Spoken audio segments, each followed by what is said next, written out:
آج کے اس خطبہ جمعہ میں قربانی کی فضیلت، اہمیت، مسائل اور فضائل کے حوالے سے کچھ معلومات آپ کی سماعت کے حوالے کروں گا۔ اللہ رب کائنات مجھے حق گوئی کی توفیق عطا فرمائے اور آپ اور مجھے قرآن و سنت سمجھنے پر اور اس پر عمل پیرا ہونے کی توفیق عطا فرمائے۔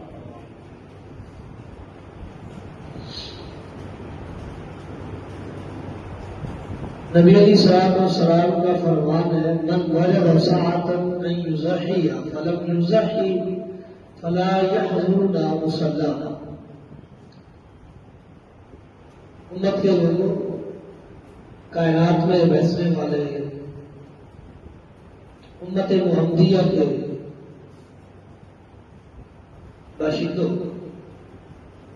من وجد ساعة ان یضحی، تم میں سے جو شخص قربانی کی وسعت، طاقت رکھتا ہے، جس کے پاس اتنی رقم اور اتنا پیسہ موجود ہے کہ وہ قربانی کر سکے،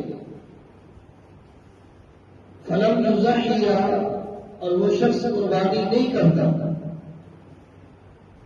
وسعت ہے، طاقت ہے، پیسہ ہے، دیا ہے، استطاعت ہے، باوجود استطاعت میں قربانی نہیں کرتا، تو نبی علیہ الصلوۃ والسلام نے فرمایا ہے، فلا یحضرنا مصلانا، ایسے بدبخت کو چاہیے کہ وہ ہماری عیدگاہ میں بھی نہ آئے، وہ ہماری عید میں بھی شامل نہ ہو۔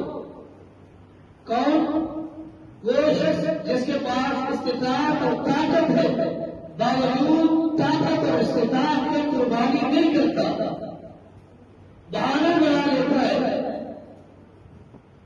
عذر تلاش کرتا ہے، مسائل پوچھتا ہے کہ کسی نہ کسی طریقے سے مجھے راہ مل جائے، راستہ مل جائے، راہ فرار مل جائے کہ میں قربانی نہ کر سکوں، مجھے قربانی سے چھوٹ مل جائے، اس کے طریقے اور وسیلے ڈھونڈ کر تلاش کر کے اپنے اوپر ان طریقوں کو اپلائی کرنے کی کوشش کرتا ہے کہ قربانی سے فرار حاصل ہو، اور وہ شخص قربانی نہیں کرتا باوجود طاقت کے۔ امام الانبیاء جناب محمد رسول اللہ صلی اللہ علیہ وسلم نے فرمایا، ایسے بدبخت کو چاہیے کہ وہ مسلمانوں کی عیدگاہ میں بھی نہ آئے، وہ عید ادا نہ کرے۔ اگر اس حدیث کو بخوبی پڑھا جائے، مطالعہ کیا جائے، باریک بینی سے اس کی اسٹڈی کی جائے، جو بات مجھے سمجھ آئی ہے وہ یہی ہے کہ اس امت میں اب اکثر و بیشتر لوگوں کے پاس قربانی کی استطاعت ہے، کوئی 1-2% لوگ ہیں جو اتنے غربت کے مارے ہیں کہ جن کے پاس قربانی کی استطاعت نہیں، وگرنہ کوئی شخص ایسا نہیں ہے جس کے پاس قربانی کی استطاعت نہ ہو۔ لیکن چکر لگائیے اپنے ایریے کا، علاقے کا، کمیونٹی کا، اپنے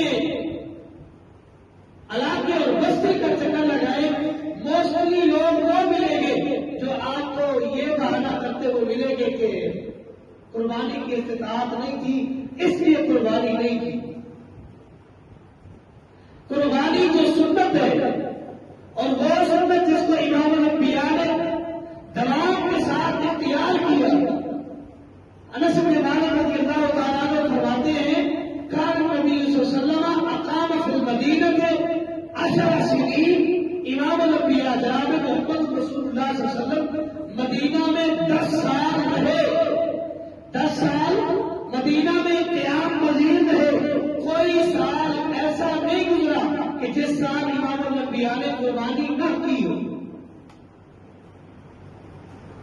اور آپ کی سیرت اٹھائیے، ہر سال فاقہ کشی کی حالت امام الانبیاء کی سیرت میں ملتی ہے کہ کئی دن امام الانبیاء کے گھر میں چندہ نہیں کرا، کھانے کے لیے کچھ نہیں ہوتا تھا، کھجوروں پر گزارا کر لیا، کھجوروں کی گٹھلیاں چوس کر گزارا کر لیا، پھر بھی امام الانبیاء نے قربانی طے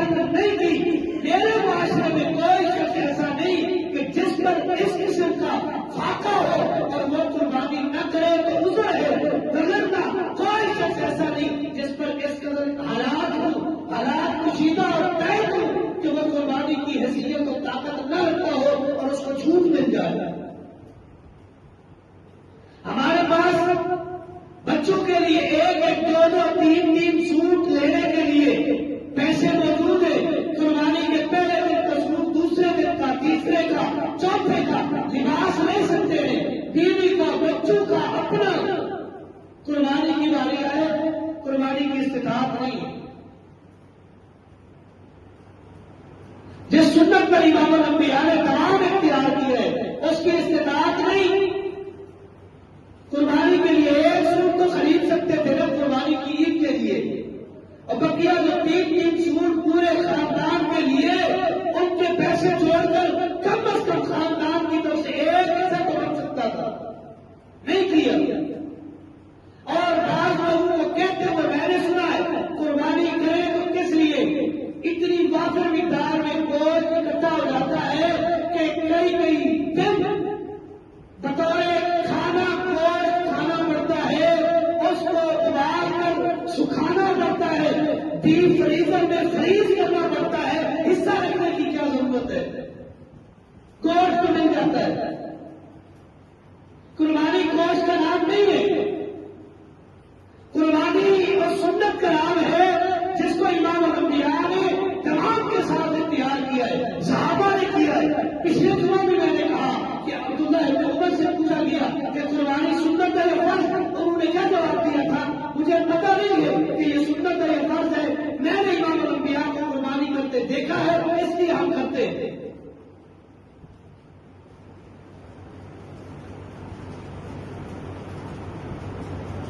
قربانی ایسی سنت ہے کہ جس کو امام الانبیاء نے یہ بھی فرمایا یا ایھا الناس ان فی کل اہل بیت فی کل عام اضحیۃ. اے لوگوں، تم میں سے ہر ایک خاندان پر ہر سال میں ایک قربانی لازم ہے. ان فی کل عام فی کل اہل بیت اضحیۃ، ہر گھر والے پر ایک قربانی ایک سال میں ہے. مجھے تو کوئی ایک حدیث نہیں ملی جہاں امام الانبیاء نے یہ فرمایا ہو کہ ہر شخص کے لیے، ہر خاندان کے لیے قربانی نہیں ہے، تو استطاعت رکھتا ہو وہ قربانی کرے.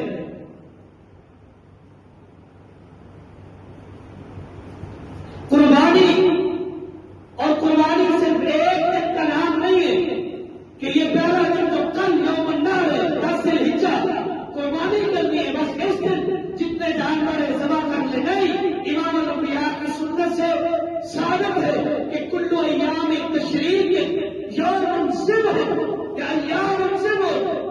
ایام تشریق جتنے بھی ہیں 11، 12 اور 13، 11، 12 اور 13 یہ ایام تشریق ہے. امام الانبیاء نے فرمایا کل یوم ذبح، ان میں ہر دن قربانی کرے. صرف 10 کا نہیں، 10 کو قربانی کر سکتے ہیں، کرے. 11 کی استطاعت ہے 11 کو کرے، 12 کو کرے، 13 کو کرے. رسول اللہ کی سنتوں پر عمل کرے. اگر 10 والے دن جانور نہیں ملا، 11 کو کر لے، 12 کو کر لے، 13 کو کر لے. اللہ رب کائنات نے وسعت دی ہے، موقع دیا ہے کہ قربانی کی جائے، رسول اللہ کی سنت پر عمل کیا جائے. اور رسول اللہ صلی اللہ علیہ وسلم کی سنت مبارکہ آپ علیہ الصلوۃ والسلام نے ہر سال قربانی کی ہے. اور حجۃ الوداع کے موقع پر امام الانبیاء جناب محمد رسول اللہ صلی اللہ علیہ وسلم نے اپنے دست مبارک سے 36 گائے ذبح کی. بعض روایات میں 36 اونٹ کا ذکر آتا ہے. یعنی حجۃ الوداع کے موقع پر امام الانبیاء نے کوئی جانور جو اپنے فیملی اور خاندان کی طرف سے قربانی کے لیے خریدے تھے وہ تقریباً 100 تھے. تقریباً 100 جانور. جیسے استطاعت بڑھتی جائے قربانی کے جانوروں کی تعداد میں اضافہ کرتے جائیں. یہ رانگ لاجک ہے، یہ غلط فہم ہے،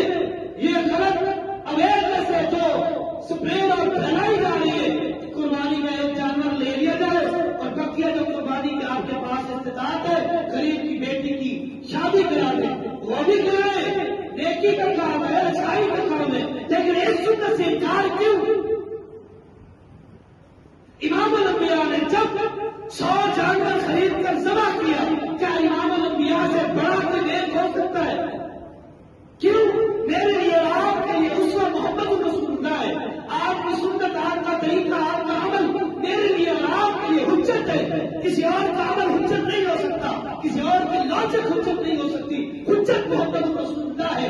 اگر یہ کام افضل ہوتا قربانی سے کہ دوسروں کی بیٹیوں کی شادیاں کرائی جائیں، قربانی کے جانور خریدنے سے بہتر ہے۔ اگر یہ کام زیادہ افضل ہوتا امام الانبیاء کر گزرتے، آپ نے کیا اور یہ بھی ثابت کیا کہ قربانی کی جتنی استطاعت ہے، جتنی جانور خرید سکتے ہیں خریدیں، ذبح کریں، اللہ کے نام پر تقسیم کریں، اس سنت کو عام کیا جائے۔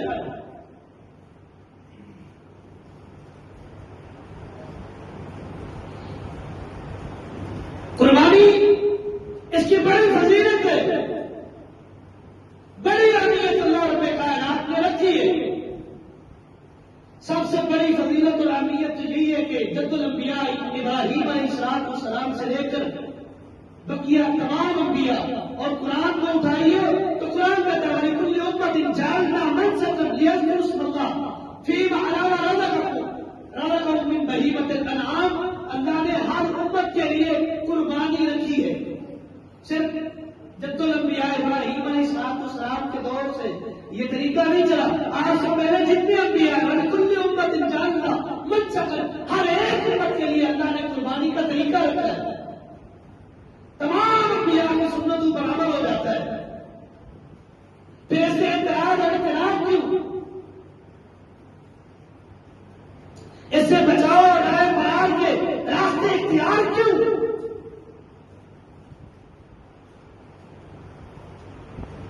قربانی کی اویئرنیس کو، اس کی آگاہی کو پھیلایا جائے، اس سنت پر دوام اختیار کیا جائے۔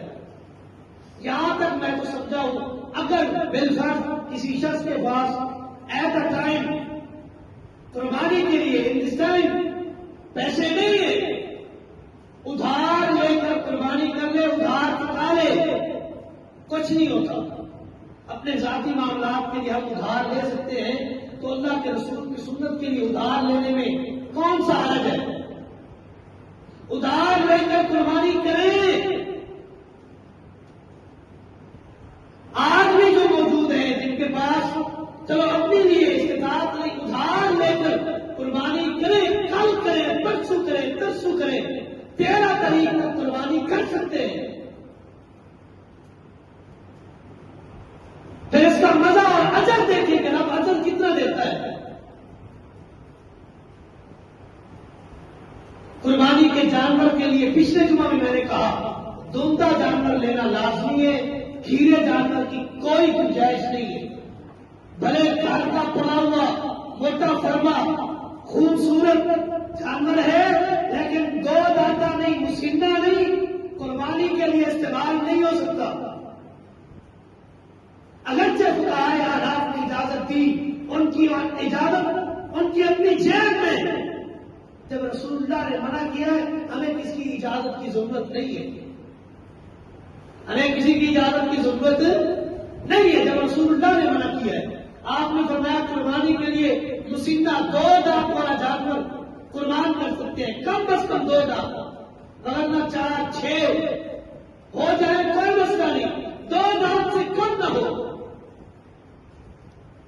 اور قربانی کا جانور لولا لگڑا عیب دار نہ ہو، خوبصورت ہو، موٹا تازہ ہو، لاغر اور بیمار، کان کھٹا ہوا، ٹانگ سے لگڑا، آنکھ کانی، ایسے جانور قربانی کے لیے استعمال نہیں ہوں گے، رسول اللہ نے منع فرمایا۔ وغیرہ دیکھنے میں جتنی ان کی جسامت موٹی تازی ہو، ایک کان سے لگڑا ہے یا کان کٹا ہوا ہے، سینگ کٹا ہوا ہے، موٹا تازہ ہے، خوبصورت ہے، سینگ کی کوئی حیثیت نہیں ہے، خرید کر قربانی کریں گے، رسول اللہ کی سنت پر عمل نہیں ہے۔ جب رسول اللہ نے منع کیا ہے تو پھر اس کی قربانی کیسے ہوگی؟ وہ آپ کا قربانی کا جانور نہیں ہے، وہ ویسے ہی گوشت کا جانور ہے۔ قربانی کا جانور بے عیب، خوبصورت اور رسول اللہ کے بتائے ہوئے طریقے کے مطابق جانور ہو اور ذبح بھی امام الانبیاء کے طریقے کے مطابق کیا جائے، وہ قربانی ہے، پھر اس پر اجر ہے۔ اور ایک مسئلے کی وضاحت کر کے اپنی بات ختم کرتا ہوں۔ ہر سال کوئی نہ کوئی سوشل چھوڑ دیتا ہے، سوشل میڈیا کا دور ہے، ہر شخص کے پاس اس کی پاکٹ میں ایک موبائل ہے، اس پر انٹرنیٹ ہے، انٹرنیٹ پر مختلف سوشل میڈیا کے پلیٹ فارم ہیں، کسی نہ کسی پلیٹ فارم پر یہ شوشہ ہر سال چھوڑ دیا جاتا ہے کہ قربانی بھینس کی نہیں ہو سکتی، بھینسے کی قربانی نہیں، کٹے کی قربانی نہیں، یہ شوشہ ہے، شوشہ ہے۔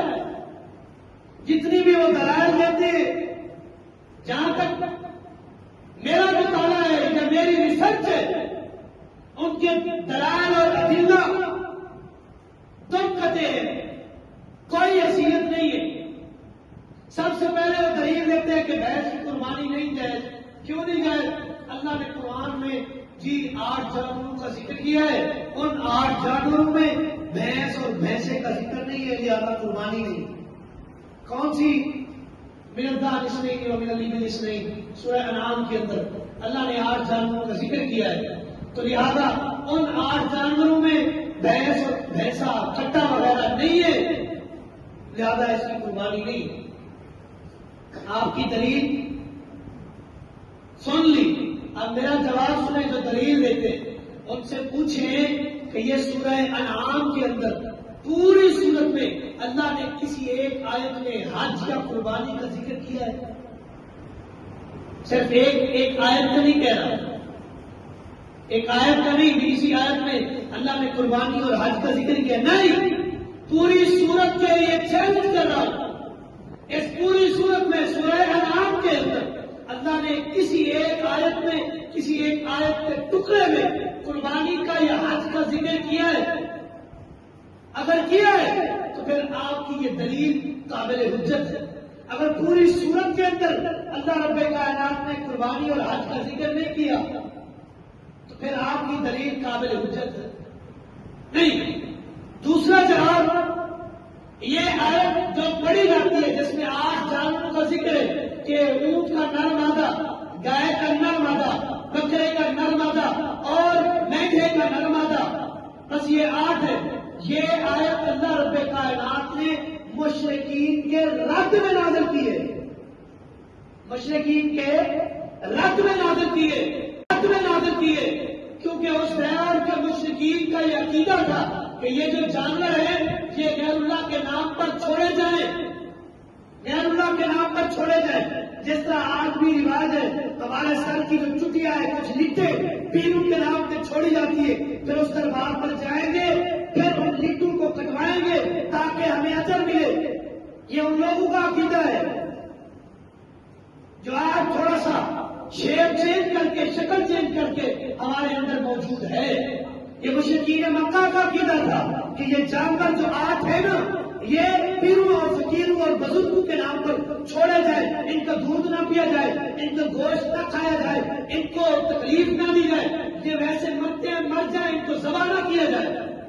تو اللہ رب کائنات نے ان کے رد میں یہ آیت نازل کی کہ یہ جو 8 جانور ہیں یہ پیروں نے پیدا نہیں کیے، ان 8 جانوروں کو جس طرح بقیہ جانوروں کو رب نے پیدا کیا ہے، ان 8 کو بھی اللہ نے پیدا کیا۔ تو قربانی کا ذکر نہیں ہے، حج کا ذکر نہیں ہے، تو پھر مکاوٹ کہاں ہے کہ قربانی ان 8 کی ہے، بقیہ کی نہیں۔ دوسری دلیل دیتے ہیں جن کے پاس تھوڑا سا سائنس کا علم ہو، میں بھی ایک ادنا سا سائنس کا طالب علم ہوں، میڈیکل سے میرا تعلق ہے، دلیل دیتے ہیں جس کے پاس تھوڑا سا سائنس کا علم ہو، وہ اپنے علم کو ہلا دینے کے لیے جی بھینسے اور گائے کے درمیان سیکسول ریپروڈکشن کرائی جائے، ہو سکتی ہے، ان کی جفتی کرائی جائے، سیکسول ریپروڈکشن کرا کے ان سے کوئی اور جانور پروڈکٹ دیا جائے کہ بھینسا جو ہے وہ گائے کے ساتھ ملاپ کر سکتا ہے، جفتی ہو سکتی ہے، جب نہیں ہو سکتی پھر ایک جنس کیسے، پھر ایک جنس کیسے؟ میں اس کا سائنس سے رد کرنے لگا ہوں، جس سائنس کو انہوں نے بنیاد کرائی ہے اب میں جواب دینے لگا ہوں، میرے جواب کو رد کر کے دکھائیں۔ گدھا ایک ہے، اور جنس ہے، گدھے کی ایک اور قسم ہے، گھوڑی کی اور قسم ہے۔ گھوڑی اور گدھے کا ملاپ ہوتا ہے، خچر پیدا ہوتا ہے کہ نہیں ہوتا؟ جنس ان کی علیحدہ ہے لیکن ملاپ ہو سکتا ہے۔ پھر آپ نے کہ گھوڑی اور گدھے کی جنس ایک ہے، کیوں ان کا ملاپ ہو گیا ہے؟ ہمارے نزدیک، ان علماء اور فقہاء کے نزدیک، جن کے نزدیک جفتی اور ملاپ جنس ایک ہونے کی دلیل ہے، پھر گھوڑی اور گدھے کو علیحدہ سپیشیز میں کنسیڈر نہ کرے، ایک جنس کہیں، کیوں؟ ان کی جفتی ہو سکتی ہے۔ وہاں جا کر جنس سے تبدیل کر دیتے ہیں کہ گھوڑی علیحدہ جنس کی ہے، گدھا علیحدہ جنس کا ہے، ان کی جفتی ہو جاتی ہے، پھر ان کو ایک جنس کہتے ہیں۔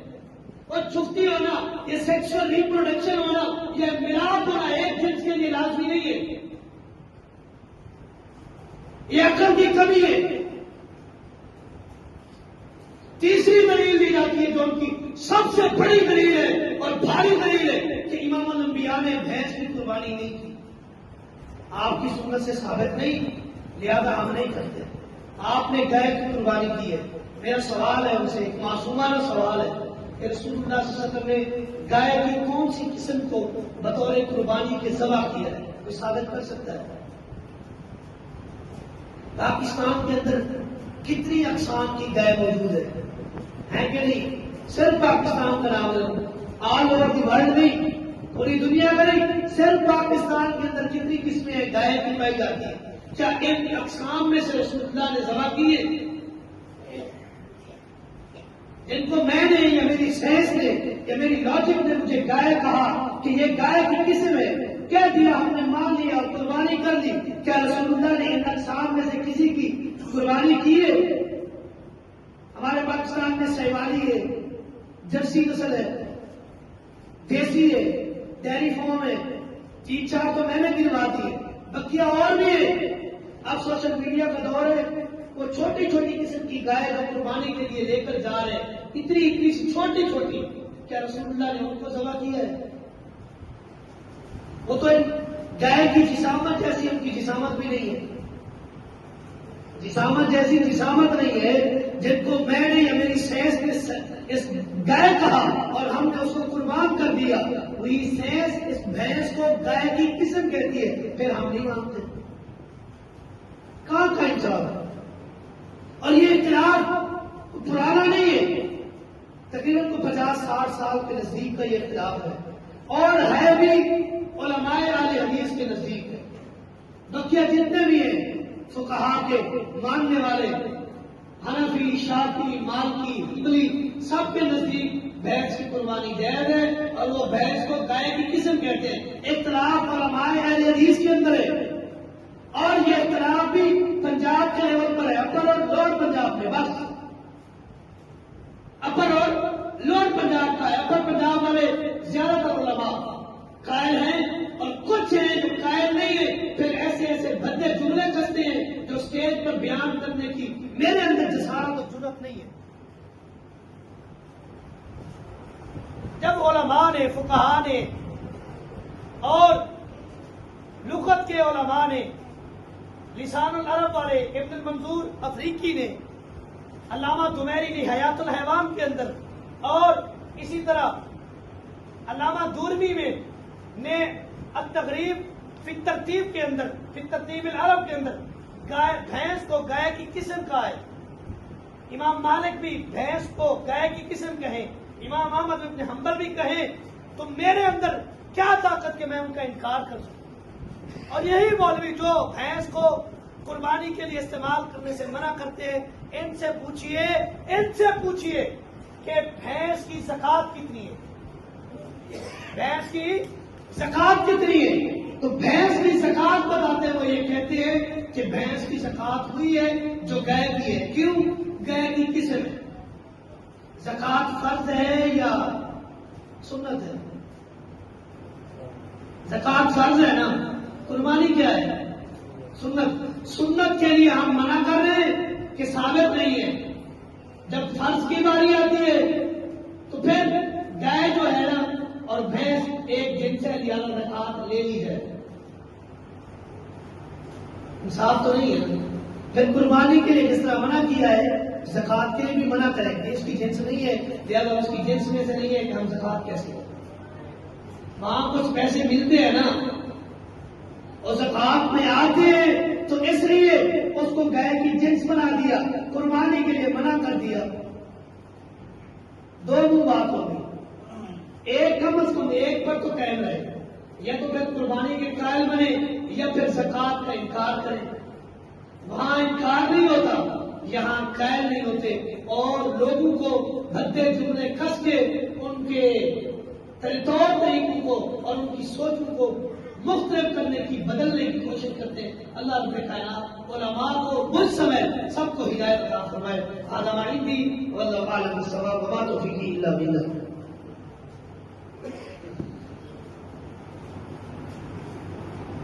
الحمدللہ.